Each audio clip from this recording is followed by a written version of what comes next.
for you. Can you be my number one on that stupid thing to get me recognition? Rod Vazan Holdings proudly presents Warwick Radio with 5-decade fight trainer, Coach James Gogue. Guys, welcome. Happy Sunday to everybody. Now, my apologies, guys. Right now, Coach Gogue is in the middle of something, but he assures me that as soon as he's finished, he's going to jump on live and he's going to break down this Saturday night's big main event coming up on Showtime pay-per-view, November 25th. After we've all eaten our turkey and celebrated Thanksgiving with a huge Dallas Cowboys victory, yeah, he's going to break down Benavidez versus Andrade in this evening's main event of the evening. I tell you what, guys, and I have to give a special shout out. Last night I celebrated my birthday in downtown San Antonio at Texas Smoke Barbecue, in which just under 4,000 fans showed up to the event. And yeah, we had a blast. We had a great time. Rodney and I were ringside, Rodney Green. And huge shout out to Christian Schmidt for giving me a shout out and wishing us a happy birthday. And I'll tell you what, it was so much fun. We got to speak with trainer Robert Garcia, who is a co-promoter of the event.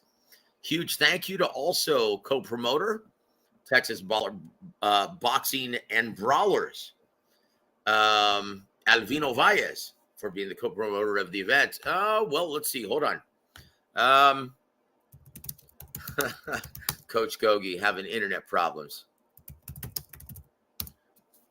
Well, we might have the same situation we did last week, guys, with Coach Gogue using his phone. But hey, it's a lot better than not having any Gogue at all now, isn't it? And hopefully, with any luck, yeah, we'll have the same kind of Android meltdown we had last week. Wasn't that fun, guys? But anyway, I was doing some karaoke as well. So, guys, my apologies if I'm a little husky. Yeah.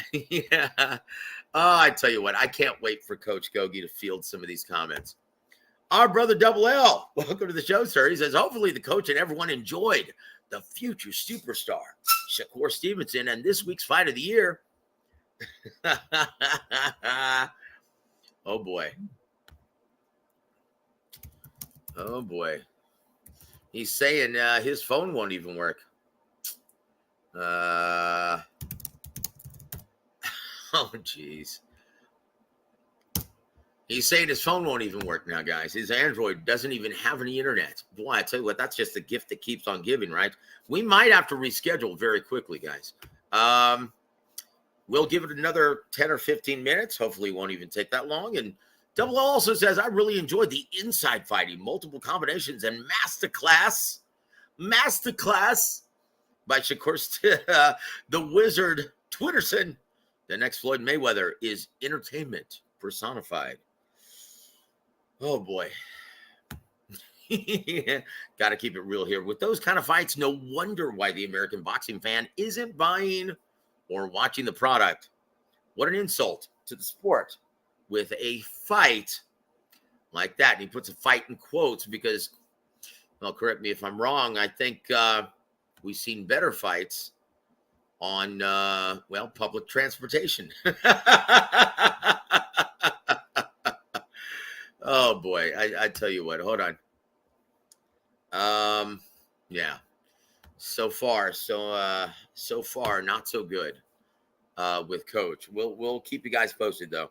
My brother G Funky Boxing, guys, if you haven't already, please subscribe to my brother G Funky Boxing. And once again, guys, just to let everyone know once again, because I've received a couple messages stating otherwise. But guys, we denounce any affiliation with the YouTube, the cancerous cesspool of ignorance that is the YouTube boxing community, guys.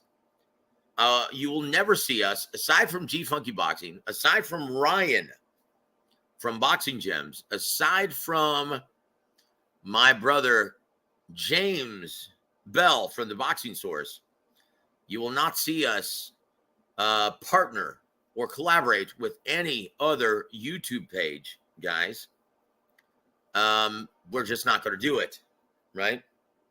So that's just the way it rolls. We are not affiliated with the YouTube boxing community, and not that we ever were, but we are making it official, right? And we're in the process of rebranding. Now, do you see where my name, it says, here, I'll show you.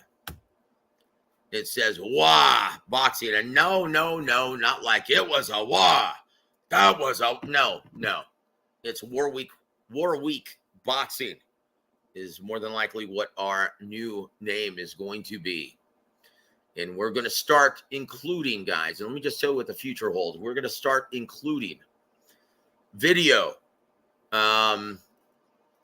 demonstrations from Coach Gogue and some of his fighters in giving us better, more intricate and specific breakdowns of some of these matchups. And if you thought Teddy's were entertaining, bing, no, this is going to be so much better, guys. Coach Gogue, he's a boxing savant. Not only does he have the best eyes in the business, but he is a natural-born teacher and instructor. Like, there are a lot of guys in this business, like Antonio Tarver is one of them, who understands. He's got a very high ring IQ, but he just doesn't know how to teach, doesn't know how to instruct young fighters, doesn't know how to show them how to do it. And there are a lot of guys who try to do film study in this on the internet, but they can't really show you how to do it effectively. Coach Gogue is going to start doing that at the top of the year, in the beginning of the year, right? We're trying to get a film crew down there, a production crew, to actually start doing it to prepare us for the December 23rd showdown. We'll see how that goes, but more than likely it's going to take place in the beginning of the year, right? But that's what the future holds, guys. That's what we have to look forward to. Larry also says, salute, Joe. By the way, I heard from someone that apparently this fight had lower viewing numbers than Janabek. I don't think so. But tell you what, made Janabek's fight look like Gaddy Ward 1, 2, and 3 now, didn't it? And that's not an exaggeration at all now, is it? Yeah, that's not an exaggeration at all. And W.A.W also says, yeah, that cursed Gogue Android phone.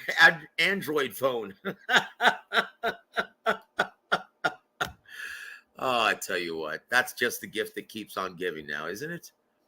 Let's see.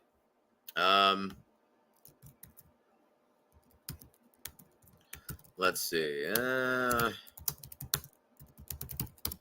Trying to give Gogue some instructions on how to do this. And guys, once again, this is our, let me show you our new logo. I'm very proud of it. Now, this is one of them. We're looking at several, but, oh, hold on. Let's see. This idiot. Listen to this dumb fuck. Bro, you are a YouTuber yourself. No, I'm not just a YouTuber myself, Don. I'm a professional ring announcer, professional boxing commentator, journalist, as well as I do PR work for several fighters, and I work with several promoters, well, getting media interest, garnering mainstream media interest, as well as soliciting sponsorship.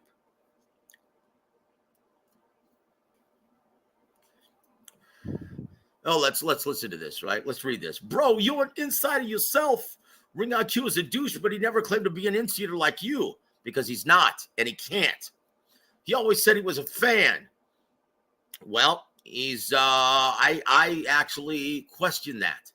What kind of fan encourages people to actually boycott other platforms?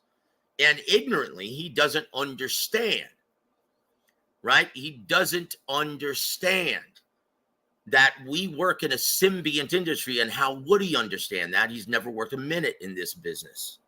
Yet what insight do you have? Waiting for proof, bro? Okay. Well, once again, the only people who question whether or not I'm actually in this business are people who have never spent a minute in this business. Because how would you know the difference, right? If I'm a dumb fuck like you, Don, of course, right? Of course. I would question it because how would you know? How would you know indeed? But everyone within this business, Don, all they have to do is speak to me. All they have to do is speak to me within a minute. They understand. Yeah, this guy's one of us. And once again, why do you think I have guys like James Gogue on my channel? Ronnie Shields, Rick Glazier, every week, right? Why do you think? Is it because I'm just a fan? Or because I've had a working relationship with these guys for over 20 years or almost 20 years? But this guy's still saying, waiting for the proof, brah. What a fucking mamon.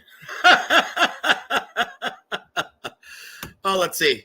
A lot of your inside info has been flat out wrong and never happener. Nobody validates you on the inside. I just told you, James Gogue, Ronnie Shields, Rick Glazier. Fans making boxing content is a good thing, but fool the LDBC. What is that? What is the LDBC? I don't even know what the hell what is that, a lesbian community? Lesbian gay community? Is that what you're saying? Anyway, it's a waste of time. Kiss my ass, Don. And once again, if you want to learn something more about the business of boxing, stay tuned, okay? Once again, we're going to talk all about the business on this show when Gogue actually comes on, right? If he comes on. I just asked him to restart his phone, restart his computer.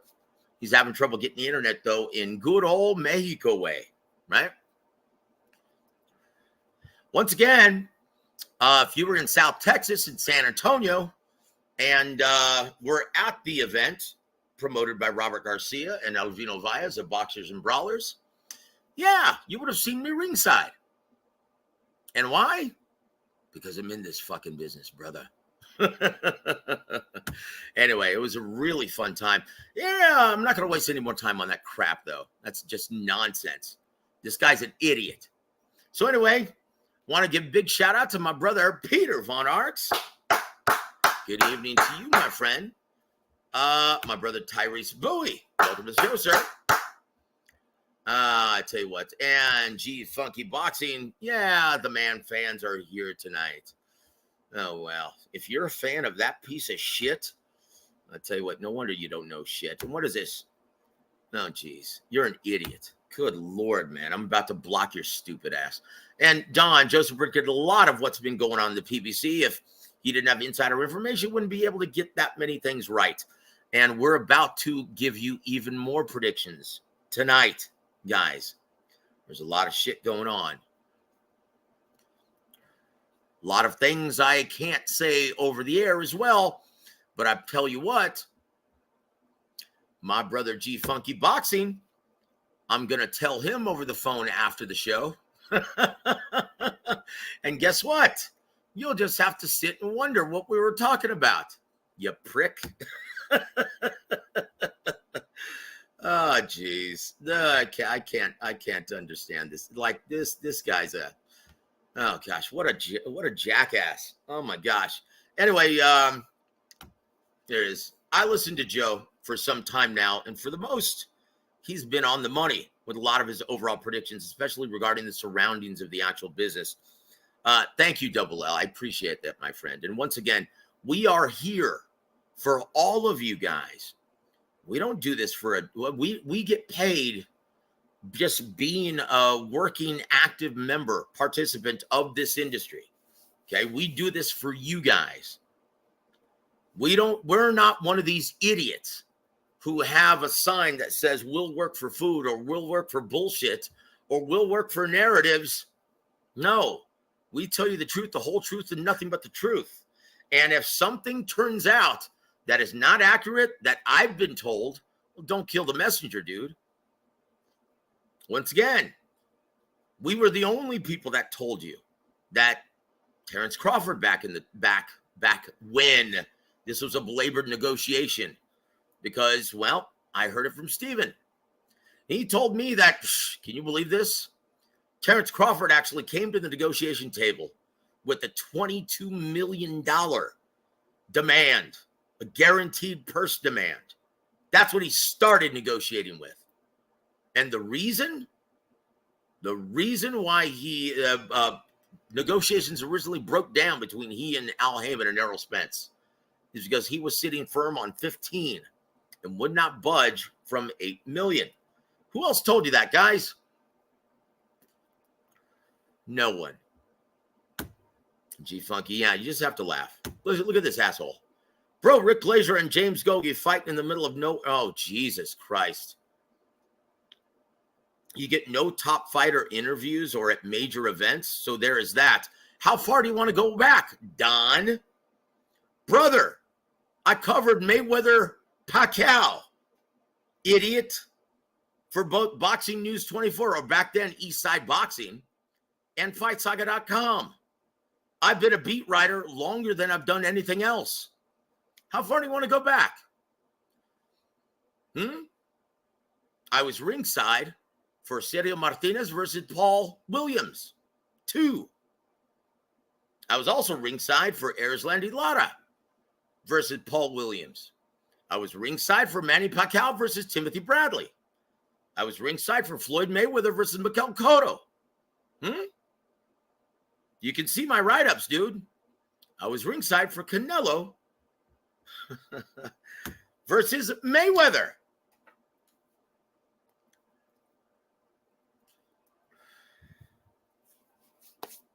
Ching out, dude. Oh my gosh. What a worthless sack of shit this guy is. Anyway, did y'all happen to see the Nick Ball versus Gogue fight? It was pretty good. I thought, you know what? That was an excellent event. And you know what? Well, I'll tell you what, Eddie Hearn may have a superstar, a future star on his hands with Nick Ball. Well, that guy is just, well, he's just excitement from start to finish now, isn't he? That was an excellent fight. And Nick Ball, even though he didn't get the knockout over the always durable Isaac Dogbe, boy, he's got star-making potential, and the fans love him. Tell you what. As well as, let's see. Who else? Who else was a huge commodity that night? Who was the guy who was who was the UK attraction that all the fans were singing Delilah from Tom Jones? What was his name? Can you guys tell me what his name was? Let's see. Nathan Healy. That guy, or Heaney, my apologies. Nathan Heaney. That guy is a ticket seller. And he won the majority decision last night in a very entertaining fight. Once again, Howard Foster had the queer card, 9 rounds to 3 for Denzel Bentley. Chingao, or no, I'm sorry.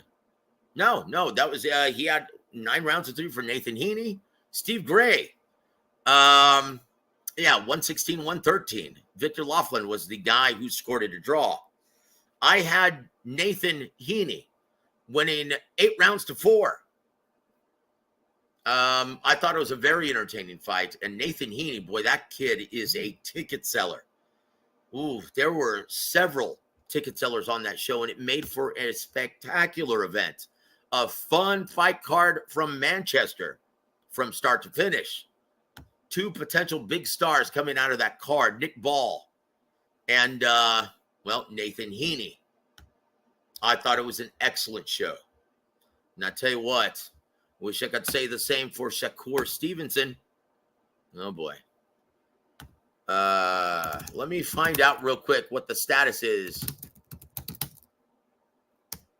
from Coach, right? While we're talking. Waiting for him. Here it is. Don't even waste your time anymore. This guy's an idiot. But thank you, W.A.W. Don, Gogue worked with so many great fighters. You don't have a clue what you're talking about. Why even disrespect a great coach like James? Look. Anyone who understands what they're looking at and listening to, understand that Gogue is probably Well, no, not probably. Without a doubt, has the best eyes within this business. Most people don't realize this, and he doesn't like to brag about this, but so many promoters, managers will actually pay Gogue to scout prospects in the amateurs so they don't invest their money on the wrong fighters, right?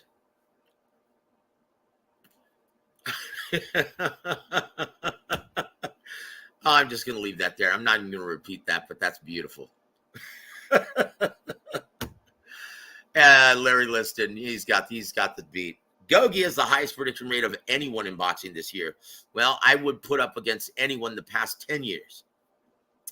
No, anyone who understands what they're listening to or looking at, right?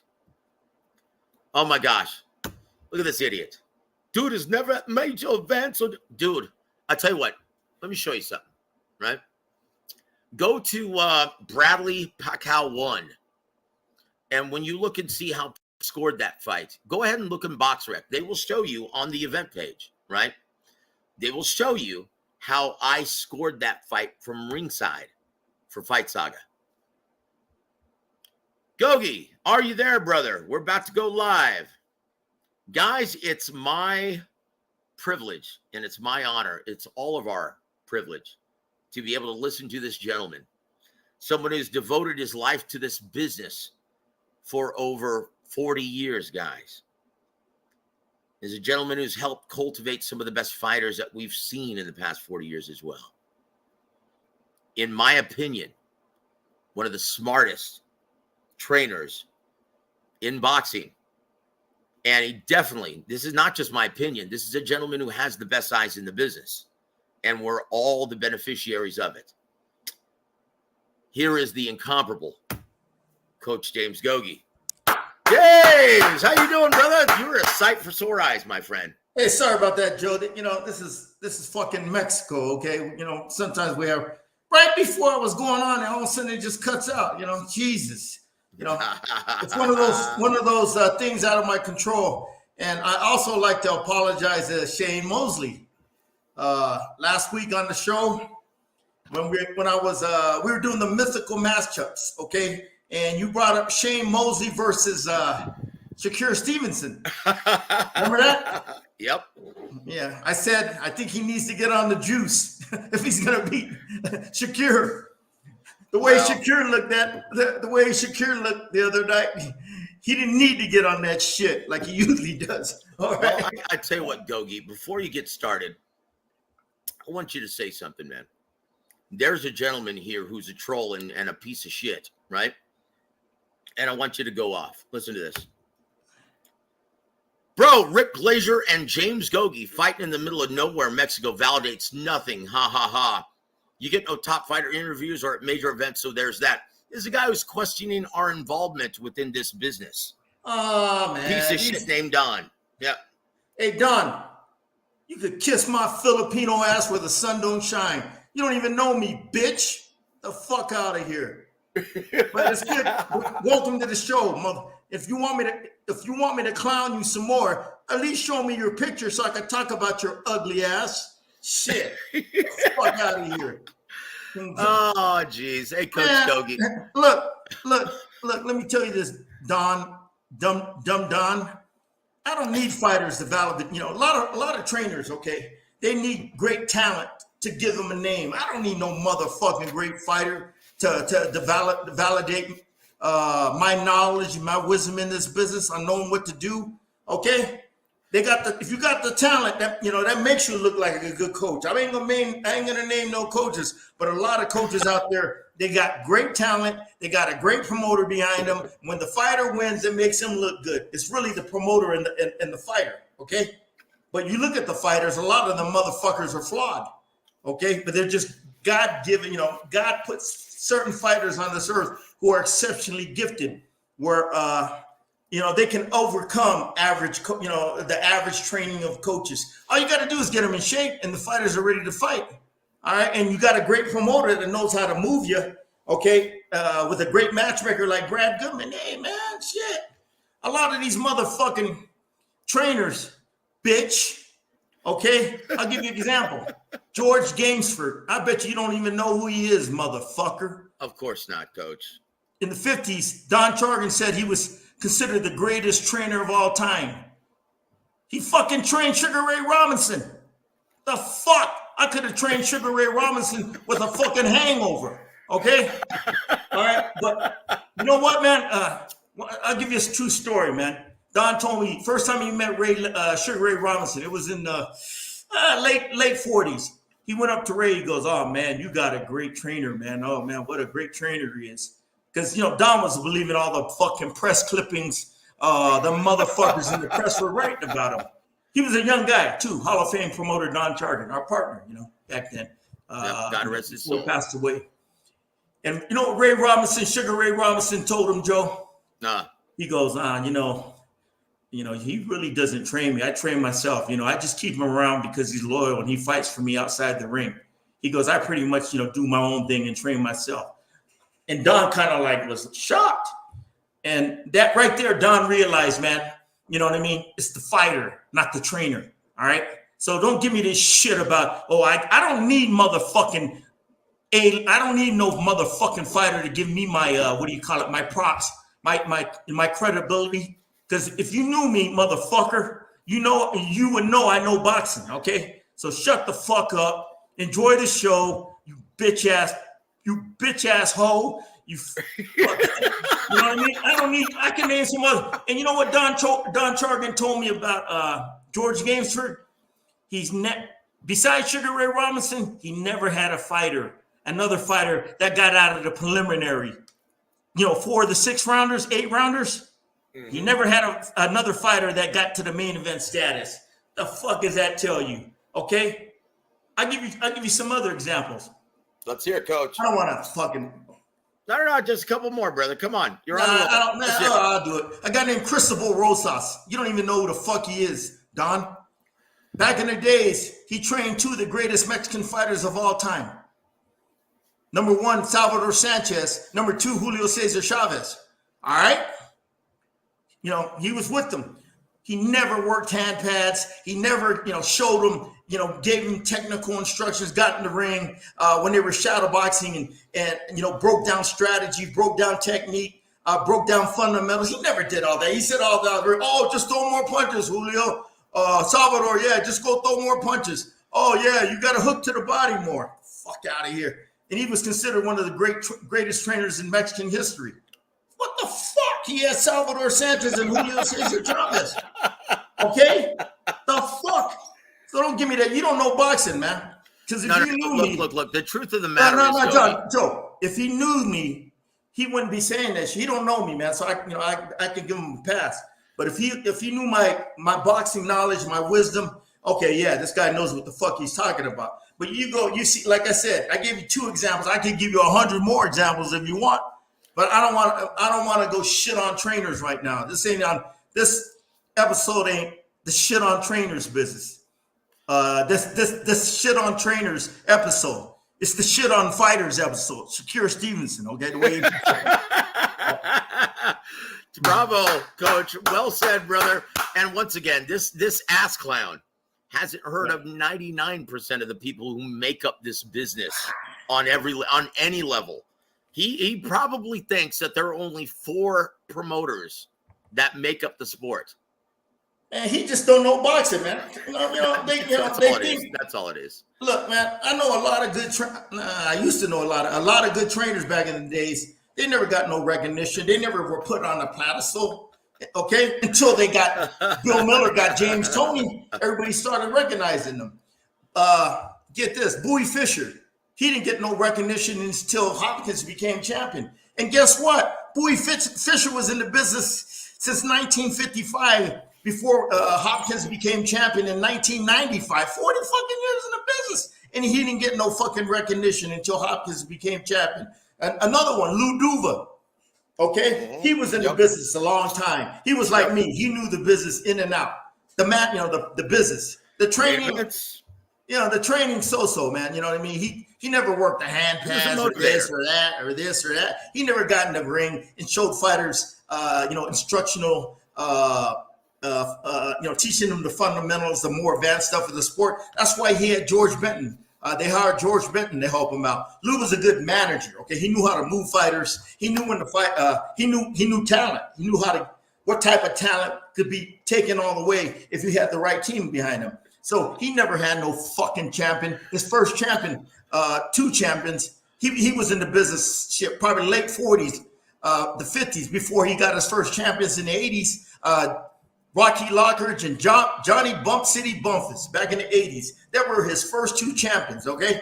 And that from there, they got the Olympic class of 84, Mark Breland, Pernell Whitaker, Mildred Taylor, Tyrell Biggs, and 3 out of the 4, became champion. A couple of them were Hall of Famers. Then after that, he started getting recognition. Oh, man, that Lou Duva's a great trainer. Oh, dude, he was a great trainer before he had these motherfuckers. All right, he was a wise boxing man before he had them motherfuckers. Okay, so don't give me this shit. Oh, motherfucker. I don't even like going to big fights. I've been through that shit since the 80s, man. You know what I mean? I got two good little fighters coming up right now. We're ready to go to the next level next year, man. God willing, everything goes right. Maybe you'll hear about me. Maybe I don't give a fuck about that shit. Main thing is me taking care of the fighter, doing the right things on a consistent daily basis, and making sure I put him in. I put him in. I give him that opportunity to succeed. Okay, that's what it is, man. But man, don't give me that. I hear that shit all. Man, I don't need no motherfucker. I tell fighters that all the time. I don't need your motherfucker to validate me as a great coach. Fuck that. I make the fighters. They don't make me. Shit. Fuck out of here. Anyway. I tell you what, couldn't have said it any better, Coach. And once again, we love you, brother. Everyone who is an extended Warwick Radio family member understands the reality. That's why we're here, because we can't wait to hear your analysis. And Don, if you want to learn something, stay tuned, brother. And look, G Funky has a beat. Here it is. What's that? Joe, I want to say something. Sir. Yes, sir. Shane Mosley, his dad was his trainer, Jack Mosley. Name another great fighter he had. None. Felix Tito Trinidad had his dad. Trinidad Sr. trained him. Name another good fighter they had. They were one-hit motherfucking wonders. Gregorio Benitez had his son, Wilfredo Benitez. That was it. He was a one-hit motherfucking wonder. All right, that's the way it is. That Chris Bird and Joe Bird. Joe Bird is the dad of Chris Bird. Okay, yep. I mean, a lot of them are just one-hit wonders because they got a fighter that's, I'm not saying they're bad trainers. I'm saying they just got a fighter that's so physically gifted that God put him on this earth to do some damage. Okay, Roberto Duran, the same thing has his. Anybody could have trained him and he would have been great. They were talking about Freddie Brown and what's that guy's name? That old man, Ray Arcel and all that. I'm pretty sure I never met them. I'm pretty sure they were great trainers. I bet you they never worked the fucking hand pass because they didn't do it back then. But, Duran, come on, man. A guy, a natural fighter with God-given gifts, with hammers in both hands. Got it. I mean, come on, man. That's fucking easy to train. But anyway, sorry about that, Joe. No. I was just going to quote Emmanuel Stewart. The late, great Emmanuel Stewart once said, well, Joseph, a fighter or a trainer is only as strong as the horses that he jockeys. Yeah. And this was from, in my opinion, the greatest trainer of all time. Yeah. Late great Emmanuel Stewart, and I worked with him for 3 years very closely. I know Manny since probably early 90s. I met him at the Olympic trials in 92. He had a guy named Tarek Salmaki fight, and we beat this guy in the nationals that year, 92. Yeah, my guy that won the nationals. Yeah, but anyway, Manny. Yeah, like I said, I've seen Manny with some great fighters, and I also seen him with guys that aren't so great. And I seen, what I mean? All right. What's the strong is the horses that he jockeys. Yep, Emmanuel knew. It's the talent level. That's the difference. Okay, come on. Let me have Thomas Hearns. Jesus Christ, man, come on. You got to be a dumb motherfucker not to succeed with him.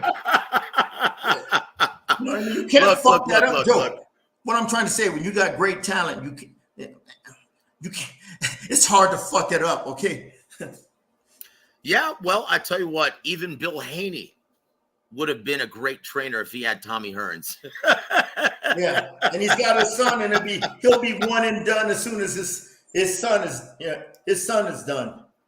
Well, and that might be coming a lot sooner than we all anticipate. Yeah.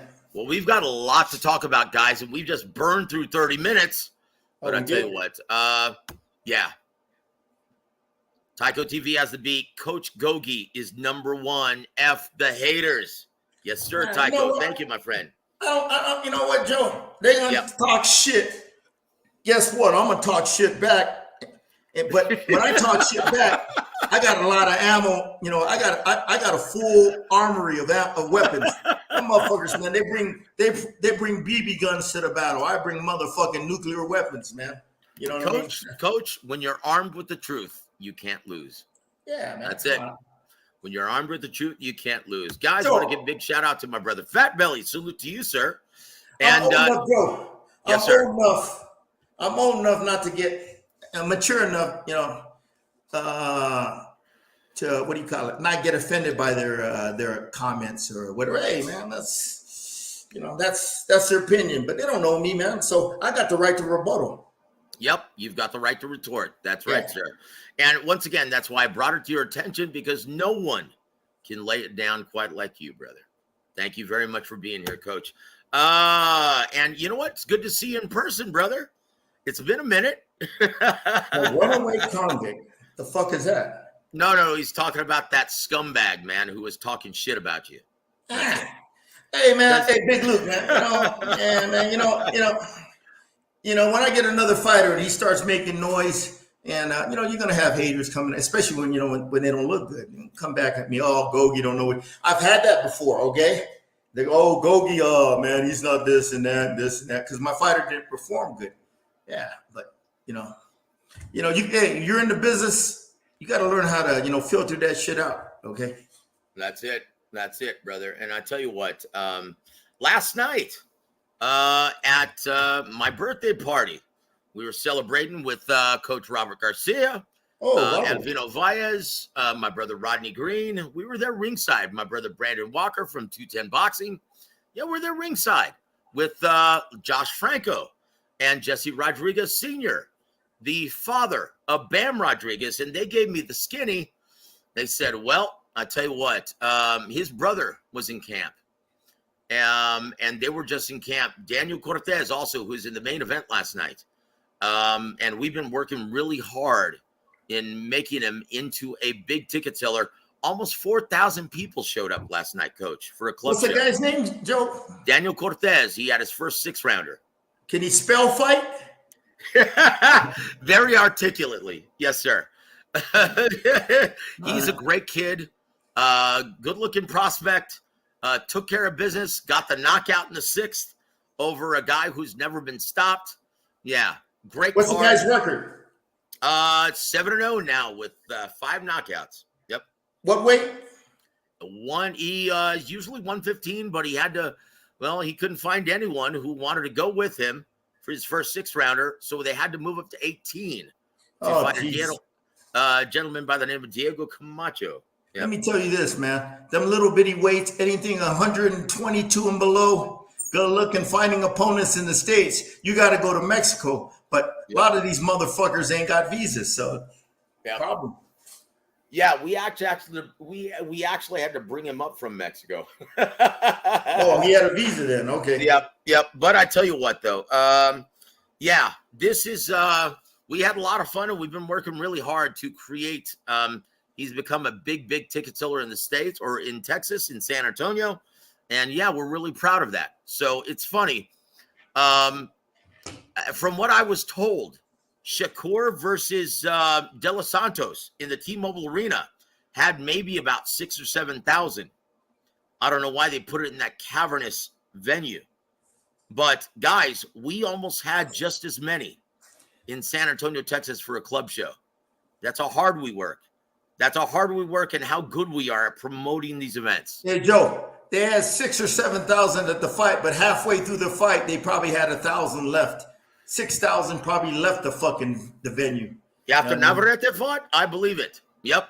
So, guys, that leads us to, well, I tell you what, we're gonna start the main event right at the hour mark, because I want Coach Gogue to field some comments. Double L, once again, thank you for being a part of the show, and thank you for sticking up for the coach, my friend. He says, hopefully the coach and everyone enjoyed the future superstar, Shakur Stevenson, and this week's Fight of the Year. Sarcasm, Double L. Coach Gogue, once again, I can't recall any other channel but this one that predicted right on the nose that this would be an absolute stinker this past Thursday. Coach Gogue, why did you see it? Oh, Joe, you know what, Joe? I didn't even know that you were going to ask me that question. When first thing you said to me about that matchup, first thing I said to myself, oh God, it just came in my head. This is going to be a shit matchup. When you got two styles that are similar, two guys that are defensive minded, two guys that just wait for their opponent to take action so they could counterpunch you and box you and set traps. It's pretty much a stylistic nightmare matchup where two guys just look at each other the whole fight and don't initiate the action. So I knew it, man. I'm like, oh God, this is a terrible stylistic matchup. It's gonna stink out the joint. I said that last week. Remember that, Joe? Yeah, of course we do. Yeah, I said that, but it came to fruition, and it was worse. It was worse than I thought because I had to actually watch that shit. Oh. Coach Gogue, let me ask you something. When is the last time one of your predictions hasn't come to fruition? There's been a couple. I can't remember, man. There's been the last one I can remember, and the only one of this year, was the first fight between Joe Joyce and the Big Bang, Zhilei Zhang. That was no. Listen, Joe, got wrong this year. My fight, that was going exactly the way I planned it, okay? But the fight was that Zhang, the fat motherfucker's going to get tired as the fight goes on. If Joy puts that pressure on him, he's going to wear him down. And that's what was happening to Zhang. But I didn't know that he had a shit cut, man. Didn't know how to, to compress the swelling from it getting out of hand. He had a terrible cut, man. And the swelling got so bad, they stopped the fight. I didn't know that because in boxing, it's always a theater of unexpected. But as far as game plan, what both fighters were going to do and how it was going to play out, because the lack of conditioning from Zhang and how Joyce would wear him down, it was coming to plan by the fourth round. I was like, oh yeah, okay. Then all of a sudden, that cut, man, was terrible. Then look, first time your fighter gets hit on the eye, and if it starts turning a little red, you start putting that end swell on it. Because if you don't, boom, it's going to swell up as the rounds go on, probably by the next round or next two rounds. But you see a lot of these dumbass coaches, man.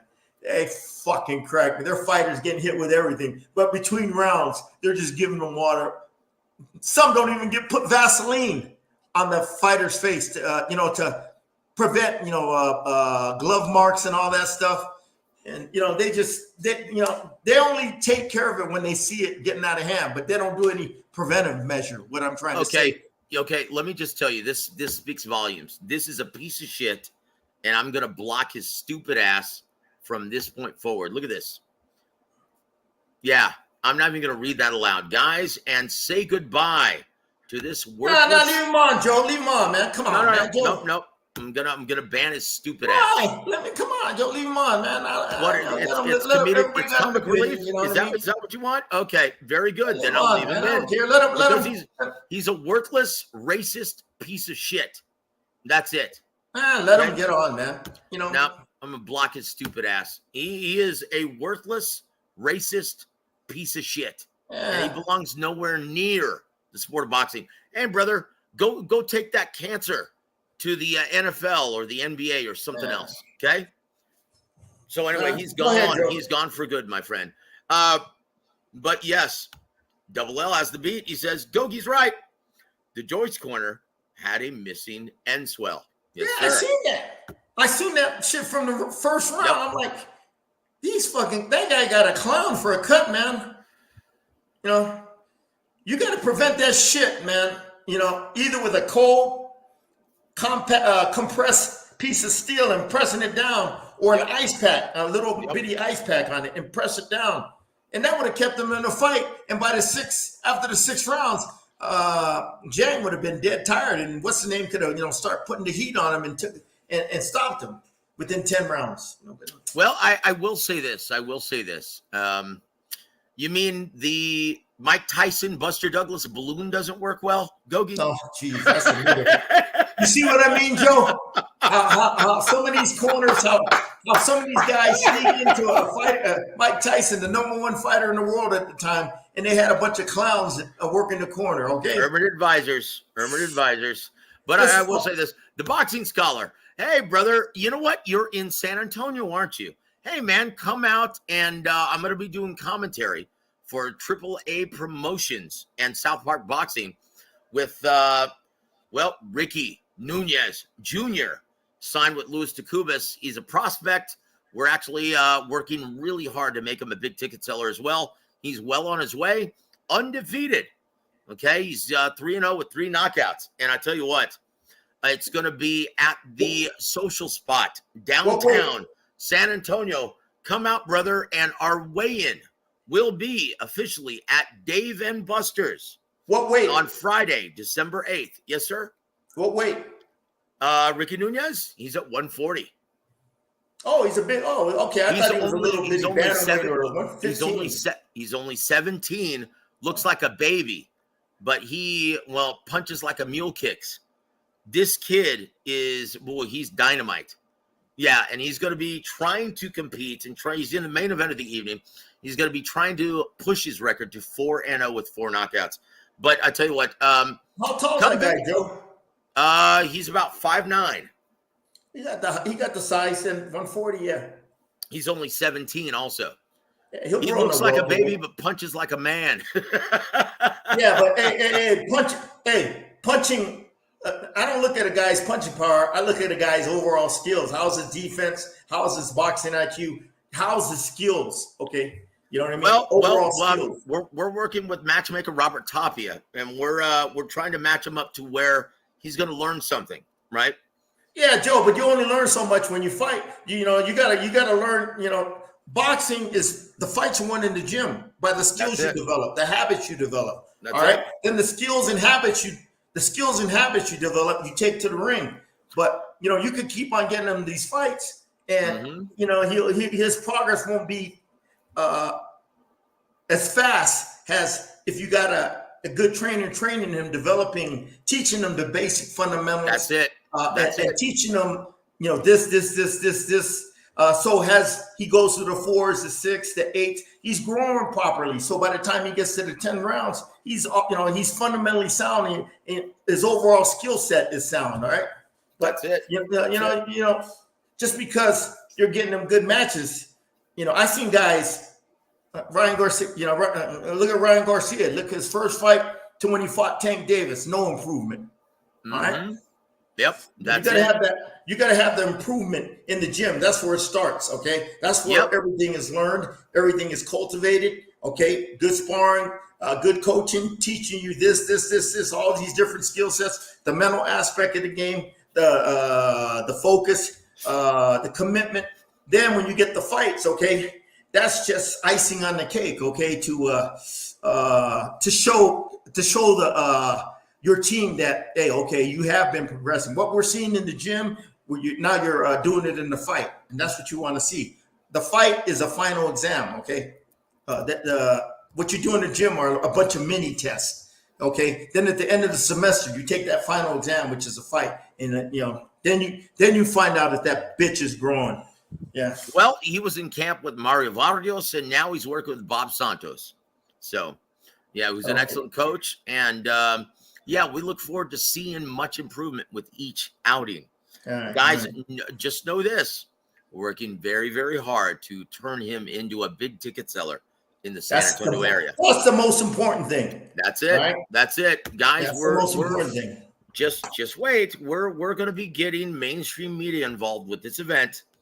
And it's what's the kid's name? Ricky Nunez Jr. Pretty boy. Nunez Jr. Yep. All right, I'll look out for him, man. I don't follow boxing no more. I mean, I don't follow these motherfuckers no more because a lot of them can't spell fight. So it doesn't interest me. But I'll take a look at them and everything. Well, I will say this, Boxing Scholar, the weigh-in is going to be at Dave & Buster's on December 8th. Please be there for that. And once again, we're going to have to do a weigh-in ceremony because the last several times we scheduled these events, the Texas Department of Licensing and Regulations, they've tried to speed us along so that when people came, it was already finished. So we're gonna take care of the actual weigh-in, usually probably at 10 a.m. in the morning. And then we're going to reschedule and have the actual weigh-in ceremony for the fans, probably at 5 p.m. Central Time at Dave & Buster's on December 8th. I just locked down sponsorship, so it's going to be there on December 8th. But the actual fight, and I'll reach out to you, brother. It's going to be December 9th at the Social Spot. Just because you're an extended Warwick Radio family and you're in San Antonio, I'd like you to be my special guest. And so you can see for yourself that, I'm not really in this business. Yeah.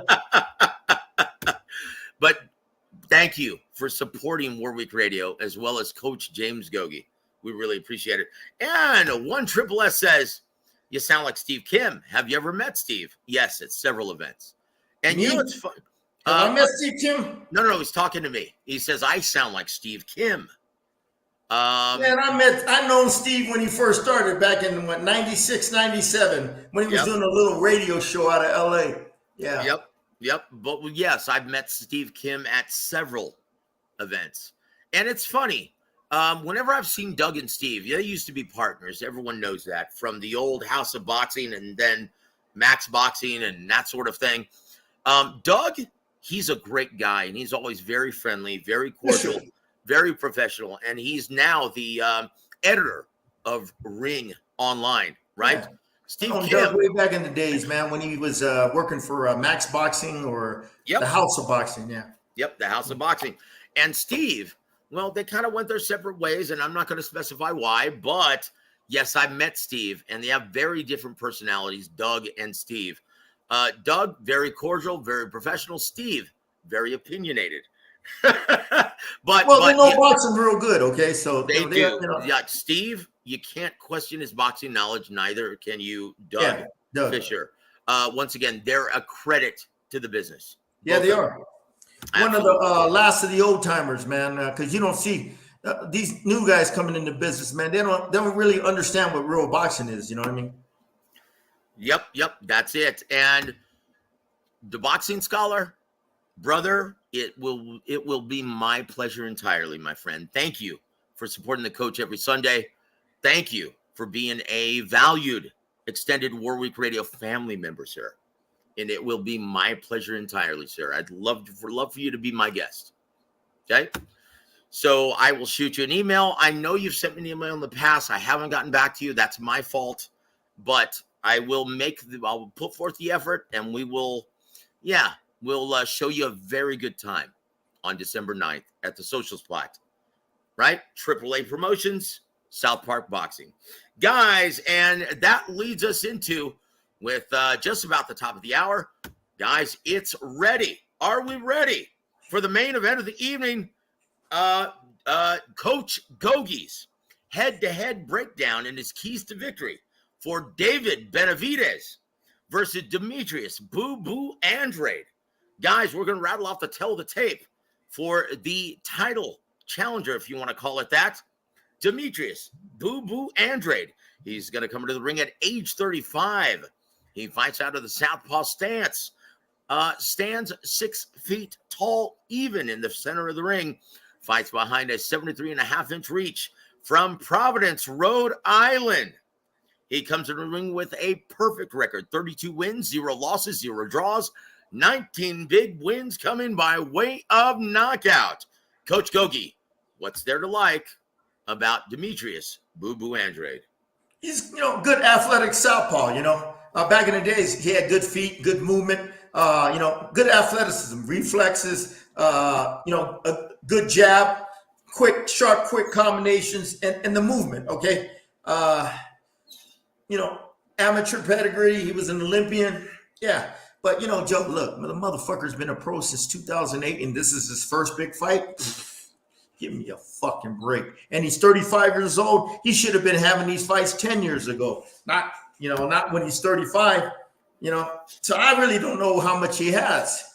From what I've, watched him in the past, he's a good little sweet southpaw, works the jab real good, leans backs and counters, sets traps and all that shit, all the stuff good athletic southpaws do. That straight left hand, to the head, to the body, them fast combinations. When you stand in front of him like a punching bag, then he gives you good movement. Okay, he's smart, he's intelligent. When he's in that ring, and he likes his game is outside, baby. He wants to keep everything on the outside as much as possible. When he gets in the inside, he ain't got shit. You know what I mean? Especially when he fights a guy like a high volume punching pressure fighter like Benavidez, who's gonna want to get close. He's gonna try to smother him and tie him up. But besides that, I don't fucking think much of the dude, because the dude have been a pro since fucking 2008, and this is gonna be his first big fight. Come on, man. Jesus, man. Oh boy, I tell you what though. So he's a donut fighter, Gogue. The fuck is that? Yeah, when you're completely deficient on the inside, a big hole in the middle. He ain't got no. He don't know how to. He's outside boxing beautifully. All of a sudden, the fight switches from long range to inside the pocket, because that's what happens in boxing. Okay, the fight, it always changes distance. Okay, and you never know when distance. You never know when it's going to change. The distance is going to change. So when it does happen, instead of sitting in the pocket effectively and working effectively with good skills, good intelligence, he don't know how. He don't have no fundamentals on how to work in the pocket intelligently. Okay, so he'll probably smother you, tie you up. But if he does get in the pocket and tries to go slug it out with Benavidez, it's gonna make the night It's gonna make the night shorter for him and a lot easier for Benavidez, because that's what he wants you to do. He wants you to get in a firefight with him. Yep, that's it. I tell you what, I want to give a big shout out to my brother Joseph Brown. What up, JB? Good to see you, my friend. Thank Philly you. in the house. Is it Philly? Philly, yes, sir. Oh, yeah, okay. Well, I tell you what. So, Coach Gogue, do I have to rattle off the tale of the day for David Benavidez? Here we go. Here it is. Here's the tale of the tape for the current WBC interim titleist. Oh boy. And Anthony David Benavidez, guys. El Bandera Roja comes into the ring at age 26. He fights out of the orthodox stance. He stands 6'2" inches tall in the center of the ring. He fights behind a 74.5-inch reach. Originally from Phoenix, Arizona, now resides out of Las Vegas, Nevada. He comes in the ring with a perfect record of 27 wins, 0 losses. 23 big wins come in by way of knockout. Coach Gogue, what's there to like about David Benavidez? Honestly, he's a good television action-friendly fighter that people want to see, people want to tune into. Okay, he just needs more exposure. Okay, he needs more exposure to get more people, interested in him, to tune in. Beautiful combination. He's physical, aggressive. Okay, but he's fundamentally sound. He's not reckless like what's his name, Jaime Munguia. Okay, he's he's calm and patient. Fundamentally sound, works up that long jab. Okay, wants to get that distance close, preferably in the pocket, so he could put those beautiful combinations together to the head, body, head, and coming from all angles. He throws every punch in the book, man. Okay, and he's creative when he puts his combinations together. And when he gets close, if you lean in like this, he'll with a flurry of punches, tattoo your face. If you lean in like that, you're gonna pay a price, because he's gonna see it and bust your face up with them little shoe shine combinations, man. But he's a beautiful body puncher. Those are beautiful straight right hands to the head or body. He's just he's the kind of television friendly action fighter that you want to see. Okay, that you like, okay, yeah, that's what you pay for in boxing, not that fucking safety first shit, that security element. You want to see two guys mixing it up. He's got that aggressive mentality, okay, that physical mentality. Okay, when he gets in the pocket, he wants to be physical. Okay, he wants to mix it up. He wants to dominate that point of attack. And once he gets that distance right, and he's gonna let his hands flow. He's gonna let them combinations flow. And I don't see this fight going past 10 rounds. Oh boy, wait for your prediction, Gogue. You're jumping the gun. We haven't even done the keys to victory, really. But before we move forward, let me give a shout out to my brother, Rob. Thank you so much for always being in tune and supporting the coach every Sunday night. I tell you what, that is a young, aspiring fighter in San Antonio. And I tell you what, very talented. And he listens to your show religiously, Coach. He's a fighter? Every Sunday. Yes, sir. He's an amateur. He's going to turn pro. He's an amateur going to turn pro? Yes, sir. Yep. Well, how many amateur fights he had? I'm not sure, but very talented. He punches like a mule kicks. And he's going to be turning pro next year. What weight? Light heavyweight, sir. Oh, he's a big boy. Oh, man, you must have a hard time getting sparring in San Antonio, man. Yep. You got to go to Philly. You got to go to Vegas, Philly, L.A. They got a lot of big boys you can beat the shit out of over there. How old is this kid? Well, Rob? I tell you what. I'm not sure, but I will say this, though, Coach. I will say this. Rob was our special guest last night at Texas Smoke Barbecue at the event. Yeah, he was there enjoying the entire show, enjoying Robert Garcia's prospect, Daniel Cortez, getting the emphatic knockout in the 6th and final round of the evening. Rob, it was great to see you last night out at the show. It was great to meet your lovely wife. You guys are a beautiful couple. Thank you once again for supporting the coach every Sunday and learning from the master. Yes.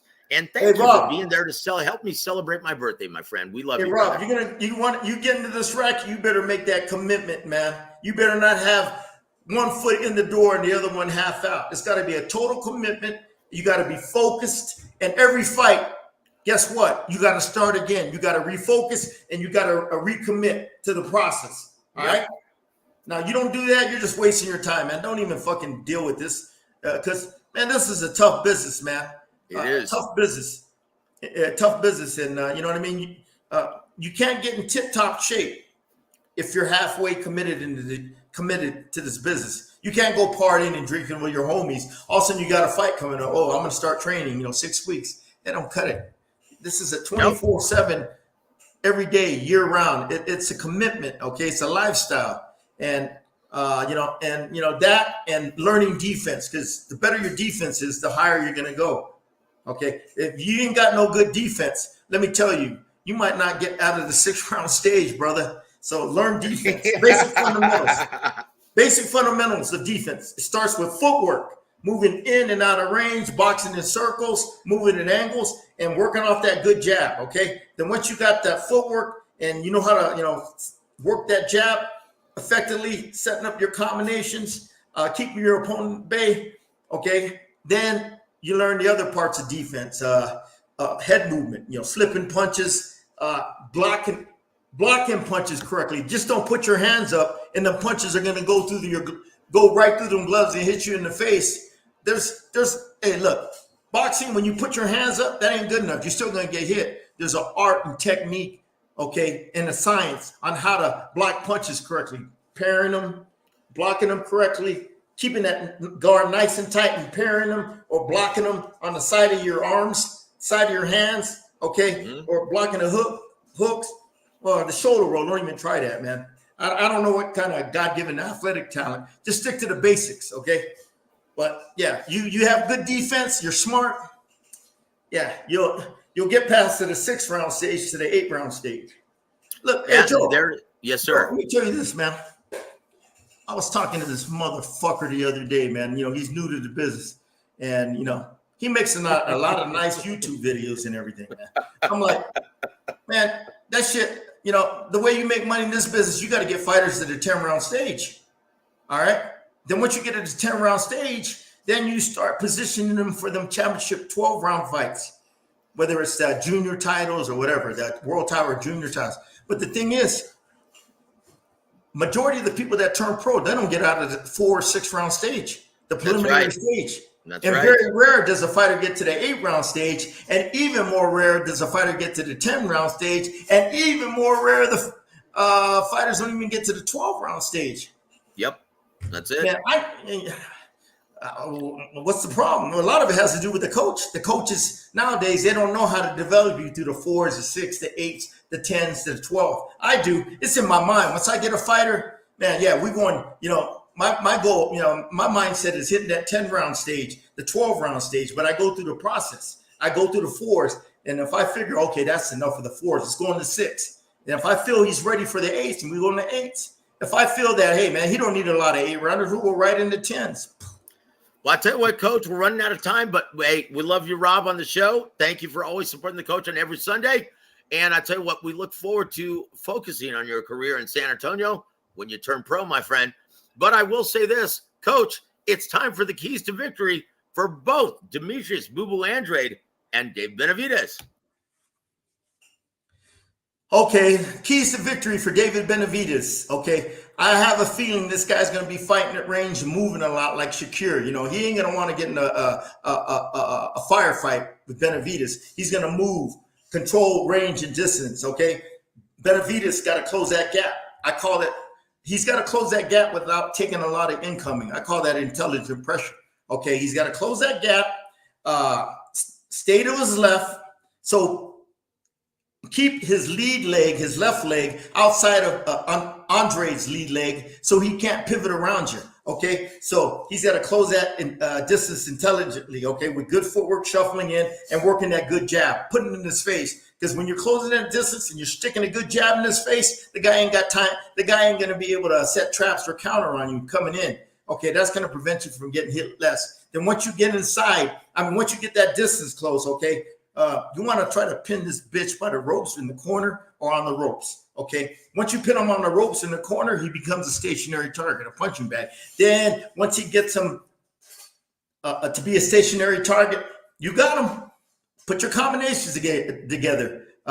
He does it real well. Head, body, body, head. Hits you from all angles. Throws every punch in the book. The right hooks, the left uppercuts, right uppercuts, the hooks to the body. Then comes back to the head. And he's an aggressive two-fisted combination puncher, okay? Another thing he could do is counter. Time Andrade's right hand, slip, counter with the right hand. Time Andrade's left hand. Andre throws that straight left hand like he does. He slip and go over it with the straight right hand like you're countering a jab, okay? So counter his straight left hand, which is Andrade's best punch. And when he gets, if he's medium or a little bit long distance range, throw that left hand to the body a lot. What's that going to do? That's going to slow his movement down, okay? It's going to keep him from moving a lot, and it's a slow breakdown process. That's what you got to do with this guy. He ain't going to be a stationary target, but you got to break him down round after round where he becomes a stationary target. At first, he's going to be moving around. He's athletic. He's mobile. So you're going to see a lot of movement in him. But once you start closing that distance, start hitting that body with that straight right hand of the body, you got to slow him down. But that's going to be the key, is his ability to close that distance without taking a lot of incoming, cutting off the escape routes where he can't pivot off the ropes, keep him a stationary target as much as possible, and let them combinations go. And don't wait as much like he did with Caleb Plant. He was giving Plant too much, respect early on, man. Okay. Indeed. Plant speed, his movement, it was confusing him. Okay. It took him 6 rounds to get adjusted to that guy's speed, to Plant's speed in his movement. But once he got that distance, he let his combinations go. Yeah. And that's what he's got. I don't think this Andrade has that fight in him like Plant. He came to fight that night. I give him credit, man. That 12th round, he stood his ground. Yeah, motherfucker. I ain't no bitch. You ain't gonna bully me. And he fought back, but Plant ain't got an inside game. That was his biggest flaw. He didn't have that inside game to fight mano a mano with David Benavidez. Okay, he didn't have that inside game, man. So he had to keep it as long range as possible. But when it came time to bite down, he let them combinations go. Plant, pop, pop, pop, and that's what Andre's got to do. Boom, boom, boom, boom, boom. Don't let don't let Benavidez bully you, and keep the movement. Stay to your right. Keep turning him in circles. Keep turning them. Keep turning them. Because a puncher like Benavidez or a combination puncher like Benavidez, he's only good if you're right in front of him, like a punching bag, and you're not moving. But once you start giving him some moving and you keep turning him, he's got to lift his feet up, reset, and he can't get into that rhythm. He won't be able to get into that rhythm he wants to let his combinations and his them short compact combinations he likes to throw in the pocket go. But anyway, yeah, that's pretty much it. That's what Benavidez got to do. And Andrade, he's keep it long and distance, circling them. Stay off the rope, stay out of the corners. You want to be a stationary target. Use that long jab, straight left hand down the middle.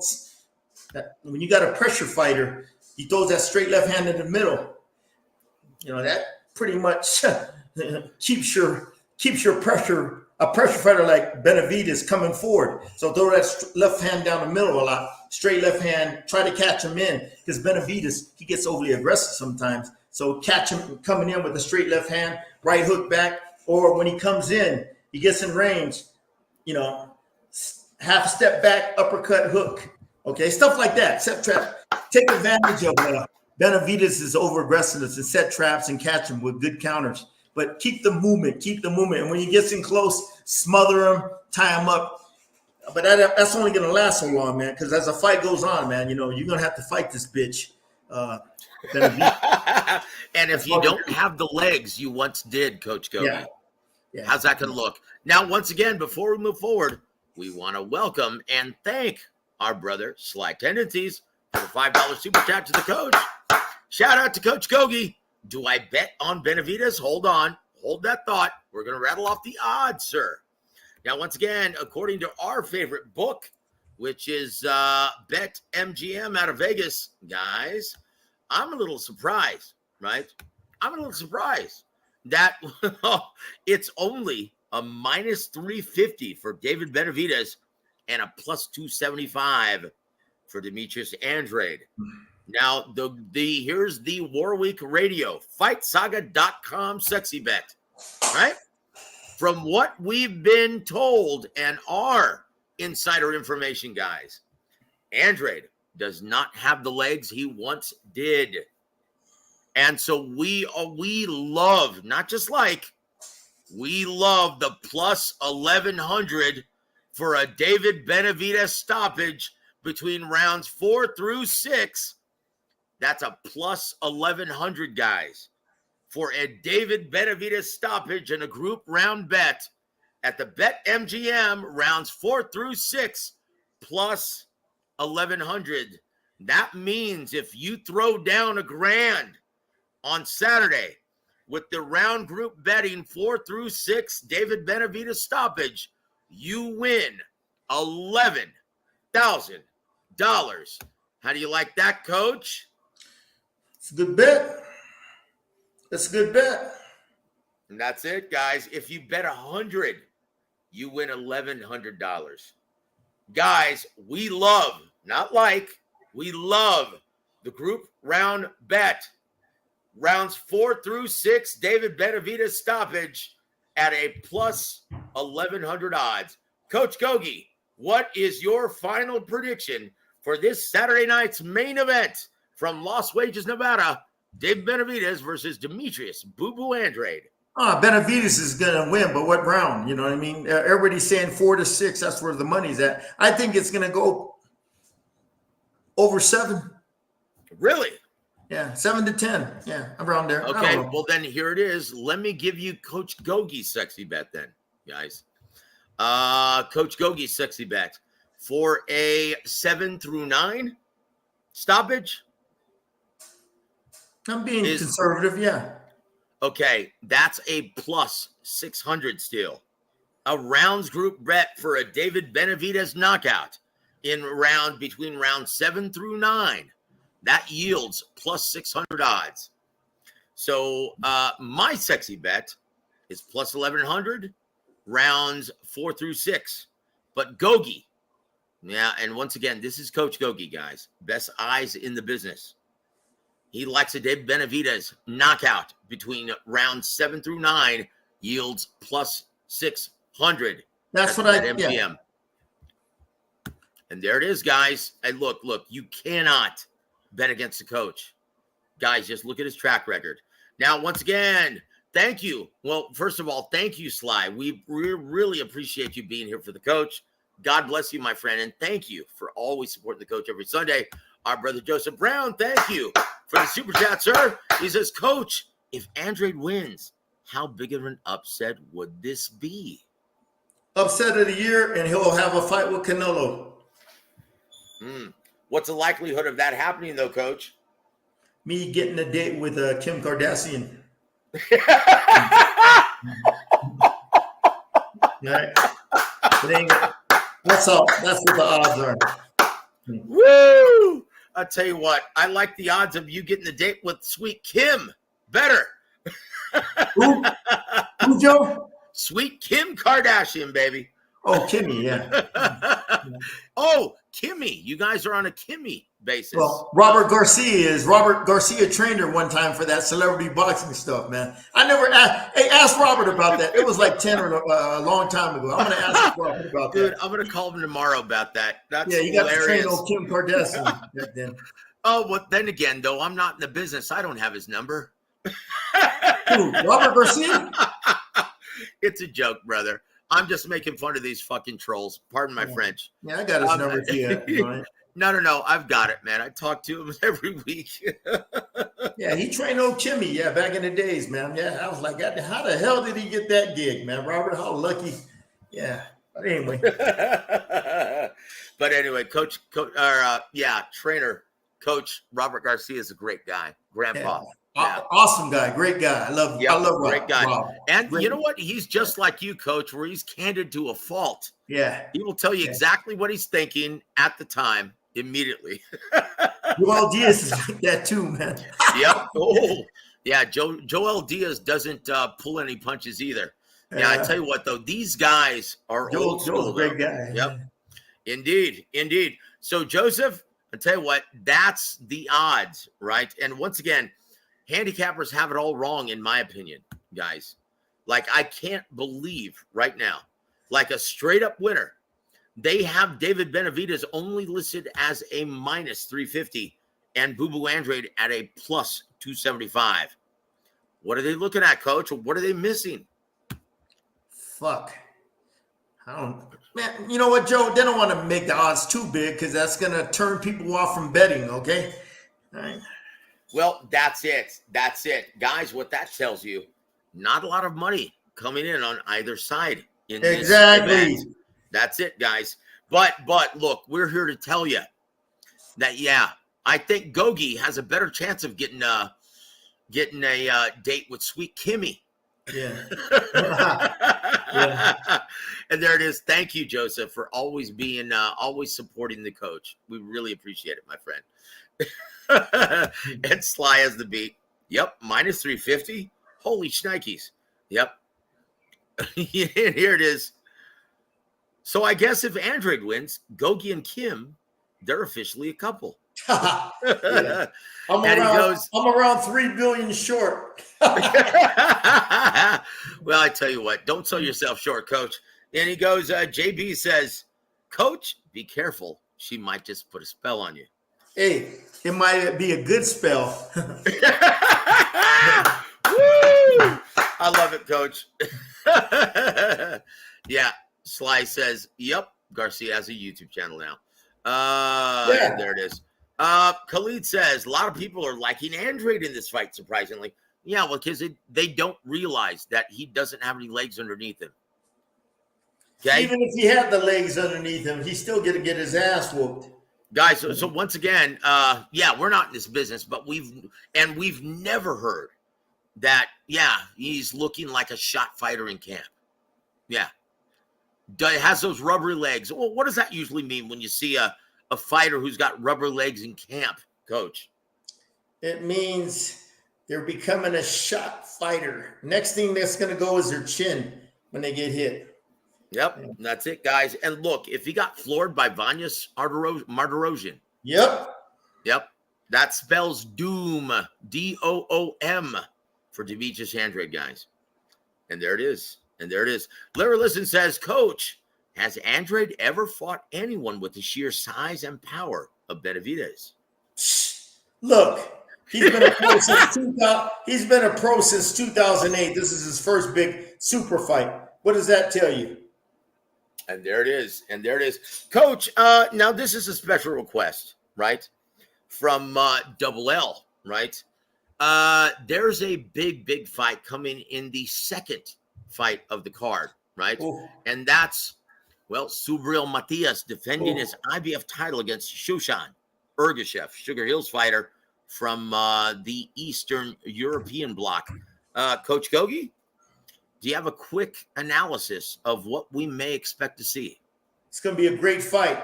Matias always makes great fights because of his physical, aggressive pressure, his high volume punch attack. Okay, here's a guy, man. He'll probably, he could throw 80 to 100 punches around. He's in tremendous condition because he trains up there in the high altitude of Jiquipilco, Mexico, right outside of Mexico City. Elevation's around, 8,500 feet. Yeah. So you train in that altitude, you spar in that altitude. When you go down to sea level, man, you can fight the way Matias fights with a high punch volume output because you're in that type of condition to do that. And another thing is, if he gets hurt, this dude's a big puncher. What's that guy's name? Ergashev? Ergashev, yes, sir. He's a big puncher. Yep. Okay. Now, if he gets hurt or gets dropped in this fight, okay, he'll have the ability to recover real quick because of his conditioning. Conditioning is huge when you're fighting in big fights, because if you do get hurt, hurt in a fight, your recuperative powers are a lot stronger, and you snap out of it faster. You get tired in the fight, you get your second win faster. Okay, but this Sugars guy, boy, he's Ergashev. He's a big boy. For 5'9", 5'10", southpaw, can hit, straight left hand, right hook. This Great Matias footwork. doesn't have the best of defense, so his chin is going to be tested by this guy. But if they get in a firefight with this guy, and Matias is in the mood, he's getting that momentum, he's getting in rhythm, he's letting his combinations flow. He's got that distance he wants. He's gonna break down this dude. This dude's gonna get his ass whooped. So if he's going to get a knockout, he's going to have to do it early, because as the rounds go on, that guy's a machine, that Matias. He's big and strong, just like that Ergashev. Okay, he's big. He's fucked. When I first met him a couple of times. I seen him in Mexico City at a fight, 2-3 weeks ago. And I'm like, God, that's a big boy, man, 140 pounds. Big, strong boy, and he makes it. And he's going to be, his coach, Jay Nahar, he also trains William Zepeda, Emmanuel Rodriguez, and Kevin Gonzalez. He's got 2 world champions, 1 and 2 number 1 contenders, and he conditioned his fighters the old school Mexican style. Like Salvador Sanchez, Julio Cesar Chavez, Barrera. Just hard physical conditioning at high altitude, high volume punch attack. Okay, now that's the only thing. This dude can punch, okay? And, to me, in the early rounds, if it goes past 3, forget about it. This dude's going to get his ass whooped. But he's going to have to hurt him early. He's going to, have to, put him on his ass. And if he gets him hurt, finish him off. Don't let it go past 3 or 4 rounds, because this guy, Matias, is a machine. But it's going to be a great fight while it lasts. Because that other guy, Ergashev, man, he's a physical fighter too, but he doesn't have no inside game. His is just distance, end of his jab, typical European style. Okay, and he's never learned how to work in the pocket. Okay, when Matias gets in close, which he's gonna get in close, I haven't seen him have the ability to have basic, fundamental, rudimentary skill sets on how to fight in the pocket. Okay, tit for tat, staying there, blocking and countering, going on the offense, going back on defense, pivoting around you, stepping at angles, shit like that's basic stuff, blocking the punches, because them punches are going to be coming at him. But he doesn't have any fundamental skill sets on how to fight in the pocket. So he's going to try to stay at range all the time. If he does get close, he's going to keep it close. I mean, if Matias does get close, that Ergashoff is going to try to smother him and tie him up, man, so he can't get off all those punches and everything. And Coach Gogue, Coach Gogue, how easy is it to tie up a guy like Subriel Matias on the inside? He don't let you tie you up. He keeps his elbows nice and tucked. He don't give you nothing to grab. Okay. Yep. And when he gets inside, boy, I like him. He'll touch you. He mixes his punches up, but he mixes the intensity, the power in his punches. He'll touch you, and boom, boom, boom. Then he'll touch you here, touch you here. He'll touch you here, then he'll come back with an uppercut, then he'll touch you, then he'll come back with a right hook, then he'll hit you hard to the body. But he throws a lot of those touch punches with not a lot of power, okay, just to get you distracted, just to create openings so we can land them big bombs. Yeah, that Matias, he's a brutal inside fighter. Ooh. That fight, baby. Yeah, that fight. That's the kind of fights I want to see. I don't fucking safety first, Shakir. Fuck that shit, man. They should fucking keep him on the show for a year. Punish that motherfucker for punishing us having to watch that motherfucker. Okay? But that Matias, oh, man. Yeah, even a guy like Teofimo would have a problem with him, man, because you got to keep the guy off you. Yep. Not easy to do. That's it. I tell you what, going back, we want to welcome our brother Sid UK to the show. And he goes, Joseph, what's the odds on a Benavidez win by KO stoppage, regardless of the round? A straight up, will it go the distance bet? Well, you might be surprised at the odds, guys. No, ending in knockout, get this, is only a plus 105. Oh. Yep. And a knockout bet gets you a minus 140. That's what I'm saying. There isn't a lot of action on either side in this fight. And I'm trying to figure out why. Because the odds are eerily close. It's actually quite surprising. But Sly, so we want to thank you for joining and supporting the coach this Sunday night, Sid. And he goes, Sly goes, never believed in Andrade. He's claimed he's being ducked, but it seems like more like favorable matchmaking. He ducked a lot of guys like Lara and Derevyanchenko. He ducked the smoke with Matt Korobov as well. Well, look, like we like to say on this show, there are no boogeymen in this business. There are only non-ticket sellers. About right, Coach? Pretty much said that, yeah. And there it is, guys. No boogeymen in this business, just non-ticket sellers. Very quickly, Khalid says another great fight this weekend that no one's talking about. Lipinets versus Michelle Rivera at 140. What y'all think? What card is that going to be on? That's going to be on the undercard. This is stacked. This card is stacked. It's going to be a good fight. Lipinets is always because he's a physical fighter too. So Rivera got his ass whooped by Frank Martin. You know who. Who. Yeah, your favorite fighter, Frank Martin, Mr. Businessman. Yeah.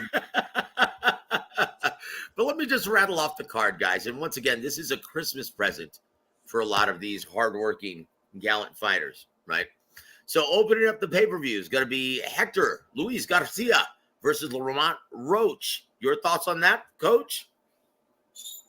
It should be that's good enough for an opener, man, where nobody's going to watch it. Yeah.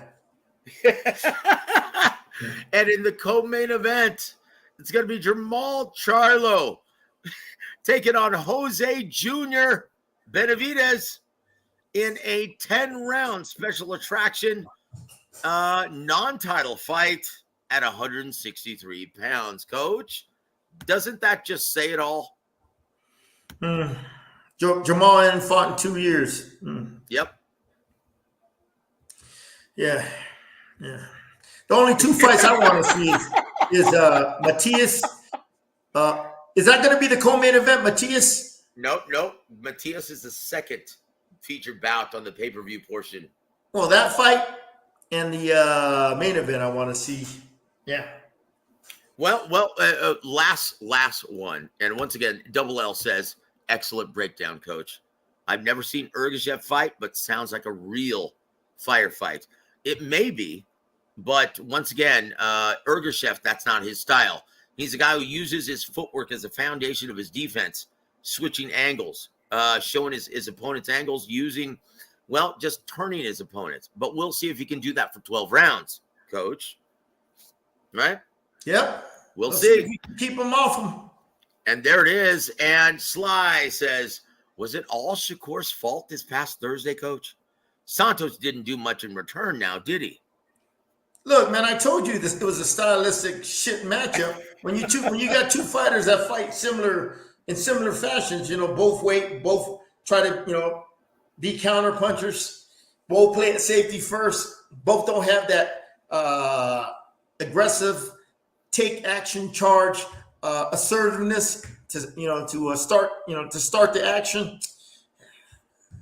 The worst fight I've ever seen, and not this year, in the last, oh my God, I can't remember. Probably when David Tua fought Lennox Lewis. Oh my gosh. No. That was better, actually. This was like Chris Bird versus DeVaro Williamson on Showtime. You remember that, Coach? No, DeVaro got $65,000 for that fight, too, I remember. They tried to withhold his purse, too, didn't they? Yeah, that's what I heard. Yeah, I remember. Okay, I'm starting to remember that. But we fought on that Lennox Lewis Tua card, and we were the co-main event. I had Clay. We had one of the best heavyweight fights in Vegas history. It was a slugfest, and the announcers and everybody was, back then Kerry Davis came to us in our dressing room. He goes, I don't know about how good the main event is going to be, but it's going to be very hard to top your fight. And it was a fucking stinker. By the 8th round, that place was half empty. Everybody was booing. I want my refund, and they got the fuck out of there. Yeah, I was there, Joe. I was listening to all that shit. It was just a terrible fight. Clay versus Black Rhino was indeed the walkout bout. Yeah. We were the co-main event. Yeah, it was a hell of a fight. Oh, that was a firefight. And I tell you what, I really felt for Clay because he had the skill to really make this an easy fight. And he just chose to, duke it out. Yeah. Wanted to get into a pissing match with the Black Rhino. Yep. Yeah. Oh, boy. Well, I tell you what, though, it's about that time, Coach. We're already 93 minutes in, and we didn't even get to talk about any of the new, the things that we wanted to discuss regarding the business of boxing. We'll do some other time, Joe, when it's slow. I tell you what, we'll do that, possibly next Sunday when you're giving us your review of the action of this weekend's festivities. And, guys, that's going to just about do it. Dex, thank you for joining us, my friend. And I tell you what, if you missed any part of this, go ahead and rewind, man. You'll even hear Coach Gogue torch some troll within the first 30 minutes. Yeah, but Joe, like I said, man, they want to stay on and listen, man. You know what I mean? That's up to him. But if they want to talk shit, I could talk shit too.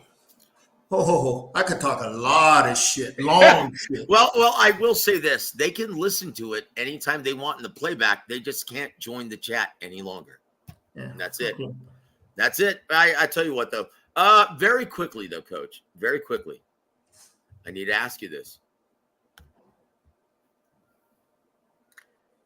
Fact or fiction, Coach? Well, hold on. Well, let's do the honors here. Hey, we ain't ducking and dodging nobody. It's time for fact or fiction. Floyd, thank you, Floyd. We really appreciate it, Floyd.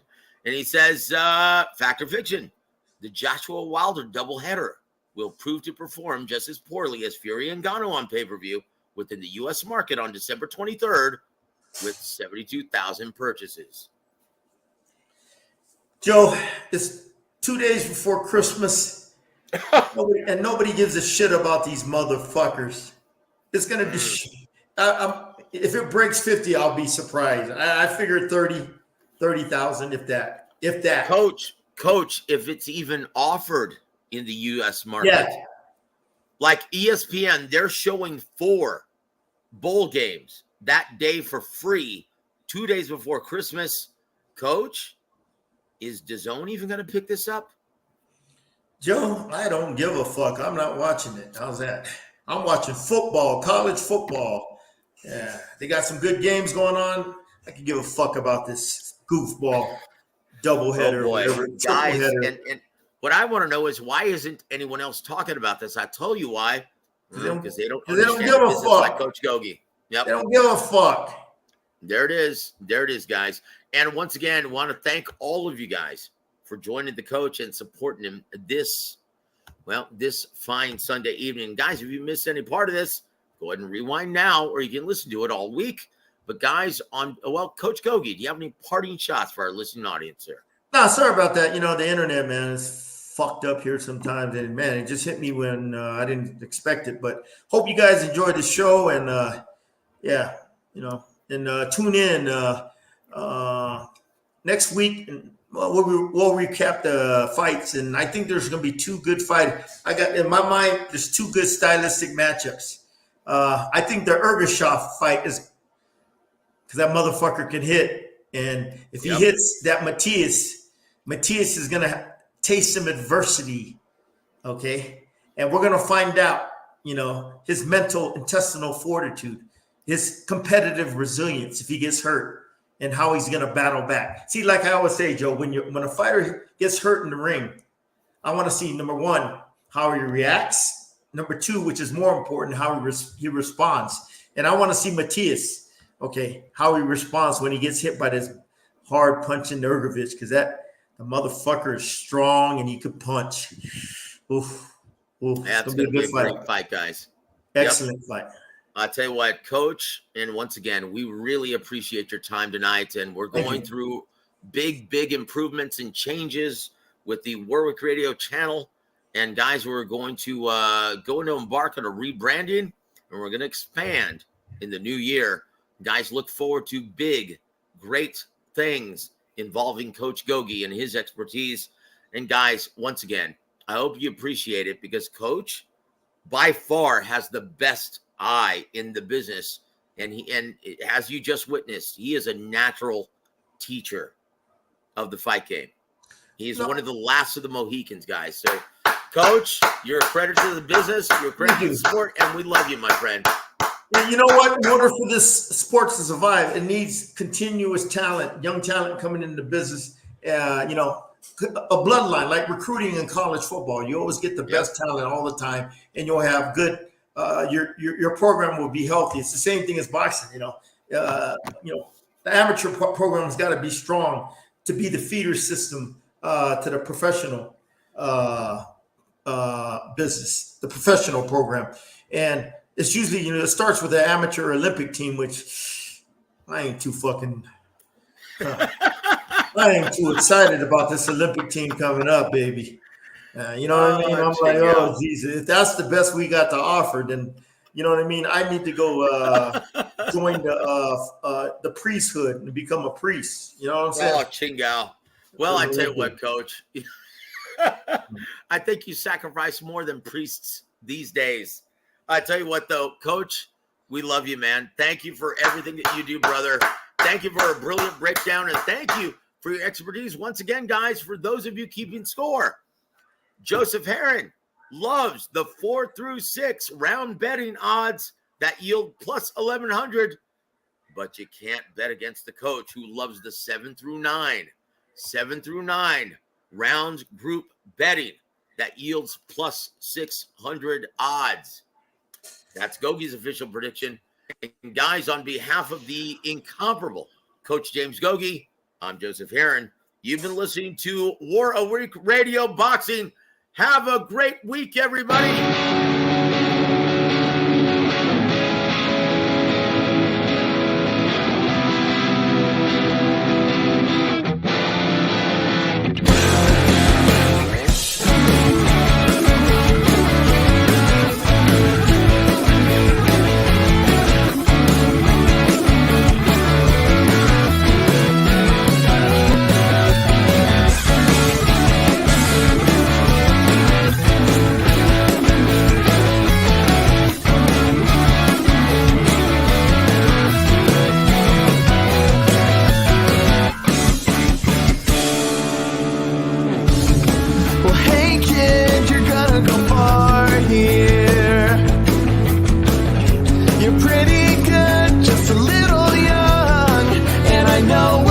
ask for you.